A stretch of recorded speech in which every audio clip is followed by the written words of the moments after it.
Siapa yang selama 1,5 tahun ini punya anak di bawah usia 17 tahun? Apa rasanya umplek-umplekan setiap hari disuruh belajar dari rumah sementara rumahnya nggak ada tempat kecil aja untuk belajar zoom-zooman? Apa yang terjadi kalau ditambah 1,5 tahun lagi? Di sisi lain, kalangan rakyat umumnya, bagaimana rasanya mereka sahabat yang nggak ada internet, nggak ada pulsa, sementara di rumahnya ada 3 orang memerlukan komputer atau gadget atau laptop untuk kerja dan sekolah, tapi tidak memilikinya. Fakta saat ini, biaya sekolah dari rumah ternyata tidak murah. Menjalankan sekolah dari rumah ternyata nggak efektif, dapat ilmu tipis, nggak ada keterampilan lainnya termasuk laboratorium dan kehilangan skill olahraga, kesenian, dan keterampilan sosial lainnya. Bekerja dari rumah malah banyak stresnya, banyak wacana diskusi tok, tetapi tidak ada gerakan nyata. Diskusi doang, eksekusinya kecil, seminar, meeting, belajar online, ngomong doang 1-2 orang, wacana, diskusi. Rekening mah minus juga. Saat ini dunia bergeser jauh. Berapa lama kita akan menjadi seperti ini di bawah serangan virus? Jawabannya, kalau gini cara mengelolanya, selamanya, setidaknya sampai tahun 2025. Demikian kata WHO dan World Bank. Waduh, paling cepet 2023 awal deh. Tetep aja lama. Maunya tahun 2021 ini paling lama selesai deh. Vaksin dah tuh 100% orang Indonesia. Pertanyaan lagi, apakah selesai COVID? Ya nggak tahu juga. Menurut Ngana, selesaikah COVID ketika 100%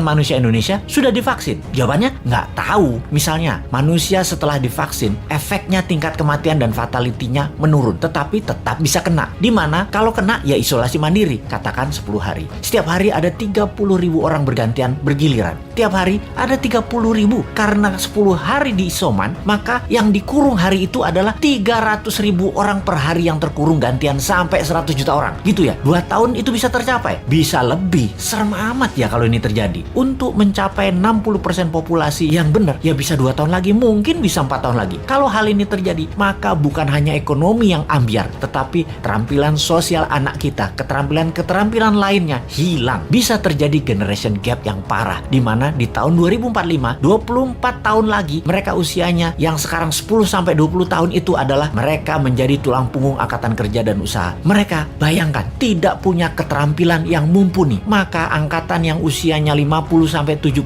tahun di kemudian tadi masih tetap bekerja dan ini tidak efektif. Maka gawat kalau bernegara tidak ada yang memikirkan hal ini, tetapi lebih memikirkan tenaga kerja asing bagaimana bisa masuk terus dengan dilindungi pejabat paling berkuasa. Alhamdulillah berhasil masuk terus. Itu lebih penting baginya sekarang. Saat ini generasi mendatang ngapain gue pikirin katanya. Yang penting saat ini lagi berkuasa, gak ada yang boleh halangin. Pokoknya gigi 5, gaspol, gue harus kaya. Lalu siapa yang urus generasi muda yang sudah 1,5 tahun ini dikurung di rumah? Ditambah masih ada kemungkinan dikurung lagi 1,5 tahun lagi. Kita urai masalahnya. Kalau anak usia saat ini 7-11 tahun, usia SD, mereka tidak mengerti banyak tentang culture, budaya lokal wisdom. Bayangin, ditambah 1,5 tahun lagi terkurung. Mereka nantinya manusia yang tidak punya budaya. Lalu, remaja usia pancaroba, baru akil balik, usia 11-15 tahun. Mereka adalah manusia lagi cari jati diri. Kematangannya berubah. Dirinya not a girl, but not yet a woman. Menjadi terhambat. Ditambah 1,5